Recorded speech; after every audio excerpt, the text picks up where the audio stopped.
Hey, I'm going to college. Woo! What's up? It's a culture detective here investigating your favorite albums, and today I'm going to be doing an album review on the new Panic at the Disco album, Viva Las Vengeance. So, Panic at the Disco used to be an American pop rock band, still American, but now it's more of a solo project by the frontman Brendan Urie. And this is their latest album, or his latest album, now that it is a solo project. And this album has been getting a lot of criticisms for having terrible singing, terrible lyrics, and terrible production. So, out of curiosity, I listened to it, and oh boy, yeah, the singing is bad. And I hate saying this because I know Brendan Urie is pretty popular among the pop rockosphere of the USA. And I know Panic at the Disco have come out with hits that a lot of people have enjoyed. I myself am not extremely familiar with their music, but I'm sure they have made some pretty good music. But unfortunately, Brendan Urie's vocals on this album are just, I don't know what happened to him. I don't know what happened to him, but he sounds so forced on this album. On every single track, on every single line of lyric on this album, Brendan Urie basically sings his balls off with the utmost force and just shouts. He just shouts. He just pelts his way throughout the entire frickin' album. And I don't know what's going on with him, but A, it doesn't sound like he's using his vocals healthily. It sounds like he's putting a very heavy strain on his voice. And B, it sounds awful. It sounds like screaming and shouting and not even in an exciting and interesting way. It just sounds embarrassing and obnoxious. So we have the album opener, which is the title track, and honestly, it's not a bad track. It's an exciting album opener with energetic vocals, bright vocal harmonies, jamming guitars, and it sounds pretty nice. And actually, at first, when I first listened to this album, I was like, okay, why did people dislike this album? I don't really get it because I'm kind of enjoying this one. Well, the album went downhill really fast from here on out. We have the track more. Okay, that's better. We have the track Middle of a Breakup, which is a very mediocre and forgettable rock pop track with some really basic guitar chords and drums. Obviously the vocals are not great, but really the lyrics are just I mean, these are the lyrics to the chorus. Keep your disco, give me T-Rex, make up sex in the middle of a breakup. Blessed be your last cigarette, make up sex in the middle of a breakup. Then we have the track Don't Let the Light Go Out, which is a bit of an emotional, passionate song with some charming vocal harmonies.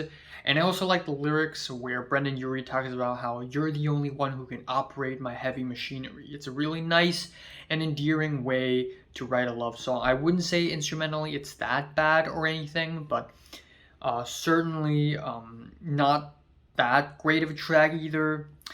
But yeah, again, the album gets worse and worse progressively from here on out. We have the track Local God, and this whole song is just 3 minutes of Local God, Local God, Local God, Local God, just non-stop. And it is really, really obnoxious. It's really obnoxious and derivative of other pop punk as well, but Brendan Urie makes it sound worse because of the lyrics and his very forced vocals. That is followed with the track Star Sprinkled Banger, which is terrible in terms of mixing. I don't know why, but the drums are so loud on this thing. In fact, the composition of this track is just incredibly noisy and dense for some reason. And again, there are metal tracks, there are hardcore punk tracks, noise rock tracks out there that are very dense and noisy, and I love it because they're noise rock, they're metal, they're hardcore punk, they're supposed to be loud and noisy and dense, But what's happening here is Brendan Urie tries to write a pop song, a catchy, fun pop song with a tinge of opera music for some reason, and making it sound noisy as hell makes it sound annoying as hell as a result. And also in the last half of this track, he starts to sing rap his way through the verses, which is hideous. And then again, the lyrics. What the heck is with the lyrics? We are electric angels. We are the six-string queens. We are the new dead Kennedys. And the land of the brave, home of the freaks. We are the new dead Kennedys? Really? Anyways, the next track is a God Killed Rock and Roll. And right off the bat, Brendan Urie does his best Freddie Mercury impression, because this track is literally like Bohemian Rhapsody, with the dramatic operatic pianos at first, the quiet singing, one of the few rare moments on the album where we have quiet singing, and then of course it explodes. We have these 70s electric guitars. Literally Bohemian Rhapsody. You cannot convince me otherwise. And that's funny because Panic at the Disco actually covered Bohemian Rhapsody for song off of the original Suicide Squad soundtrack, which sounds pretty bad as well. But the track quickly escalates into this epic rock explosion once again, with bad vocals, bad lyrics, and with lyrics about, God killed rock and roll is dead, and all that stuff. But really, nothing interesting and nothing new is being said on this track. The lyrics are shallow. They do not offer anything new to discuss. It's not very great. And then we have the track Say Louder, which is another full-blown rock explosion, and the pianos on this track is just hideous. It sounds very clownish. Then we have Sugar Soaker, which is also one of my least favorite tracks on the album, because this is essentially some rock and roll jams. This is like a swaggish, braggish rock track. And to make it even more embarrassing, he decided to mix in some cowbells. And the lyrics on this track, the second verse, ate my ELO, lemon radio, come on, dime piece in the seats, golden goddess out of Greece, come on, I'll feed you Frank Sinatra, stars and stripes forever, I'll drag you to the opera so you think I'm clever. Yeah. And then we have the track Something About Maggie, which is easily one of the most annoying tracks on the album. The chorus is so bright and loud. And again, this track has the same few guitar chords as Local God. And then we have, again, very awful lyrics about Mama and Papa shitting bricks. And also that one throwaway line about, oh, she makes me want to slit my wrists. Like this Brendan Urie's last-ditch attempt at trying to sound deep with his lyrics. Oh, by the way, let's sprinkle some suicidal themes on this track for no reason whatsoever, and then not call back to it at all for the rest of the entire album. Yes, let's do that. Sad Clown features some lyrics about his self-doubt and insecurity and fame, which is good. He's going in a good direction, but the lyrics literally go nowhere interesting. And then we have these Italian ad-libs. Why? And then we have All By Yourself, and at this point we enter the last two tracks of the album, and he basically goes full opera mode.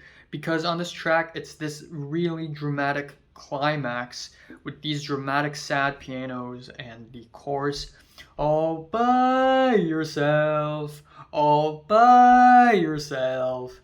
And it is unbearable. It is unbearable, and it sounds like Celine Dion's all by myself. And finally, we have Do It to Death, which is a large, dense, goofy ending. Extremely forced vocals, and it's just a very overblown ending to the album. And the emotional strings. It's like Brendan Urie expects us to be on this crazy emotional ride, when in fact it is anything but that.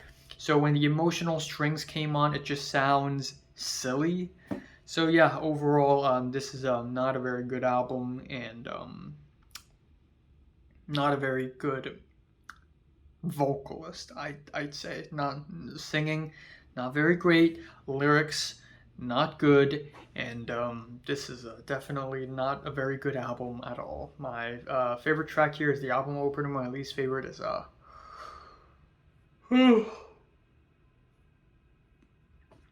All by Yourself sucks. Local God is so annoying. Sugar Soaker. Um, Star Sprinkled Banger. All of these tracks are my least favorites. I'm giving the new Panic at the Disco album, Viva Las Vengeance, light to decent 3 out of 10. So, have you listened to the new Panic at the Disco album from 1 to 10? I'm just rated, like, and subscribe if you want more. And thanks for watching. I will be reviewing the new Muse album and the new JID before this month ends, and then in the beginning of next month, I will review the new Black Thought and Danger Mouse album.